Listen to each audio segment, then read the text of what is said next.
Dans cette capsule, on va voir l'hyperbole.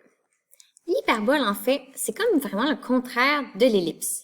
L'ellipse, on avait dit, c'était que la somme des distances entre un point et un foyer et un point et l'autre foyer était constante. Sauf que l'hyperbole, au contraire, c'est la différence entre un point et un foyer puis le même point et l'autre foyer qui va être constante. Pour une hyperbole dont l'axe focal est horizontal, ça va ressembler à ça ici. Ça, c'est l'axe focal, qu'on appelle aussi axe transversal. Et ici, on va avoir l'axe conjugué, qui est en fait perpendiculaire à l'axe transversal. Le centre de l'hyperbole, ça, c'est le point qui est vraiment au milieu des deux, donc qui est à l'intersection entre l'axe conjugué et l'axe focal. Centre de l'hyperbole. Dans une hyperbole, on a également des sommets, juste ici, et des foyers. Je vais mettre une autre couleur. Des foyers, on en a aussi encore une fois, 2. Donc lui, il va être moins C0, puis lui, il va être C0. Et il y a également des asymptotes. Donc il va en avoir une comme celle-ci, qui est la parabole, va comme longer à l'infini, mais qui ne touchera jamais. Puis une exactement de l'autre bord, juste ici. Donc ça ici, ça va être nos asymptotes.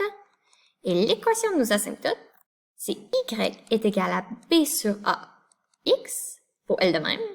Et pour l'inverse, l'autre, ça va être y est égal à moins b sur a x, vu qu'elle descend. D'ailleurs, l'équation de l'hyperbole va dépendre si son axe de symétrie est horizontal ou vertical. Donc, dans le cas où c'est horizontal, donc comme ça ici, horizontal, son équation, ça va être x à la 2 sur a à la 2, puis là, cette fois-ci, moins y à la 2 sur b à la 2 est égal à 1. Et dans le cas où ce qu'elle est verticale, comme ça ici, c'est x à la 2 sur a à la 2 moins y à la 2 sur b à la 2 est égal à moins 1. Et ça, c'est bien sûr le cas où les hyperboles sont centrées à l'origine. D'ailleurs, pour revenir ici sur l'équation, on va avoir encore qu'un point sur l'hyperbole, par exemple lui.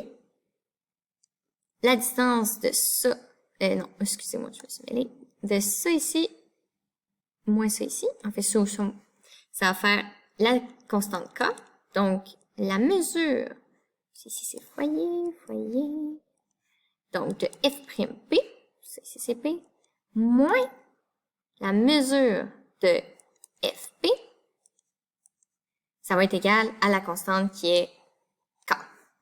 Comme une ellipse, dans le cas d'une horizontale, K est égal à 2A, et dans le cas d'une verticale, K est égal à 2B. Super important. Et d'ailleurs, tout comme dans l'ellipse, on a une relation entre A, B et C, une relation de Pythagore, et cette fois-ci, ça va être C au carré est égal à A à la 2 plus B à la 2.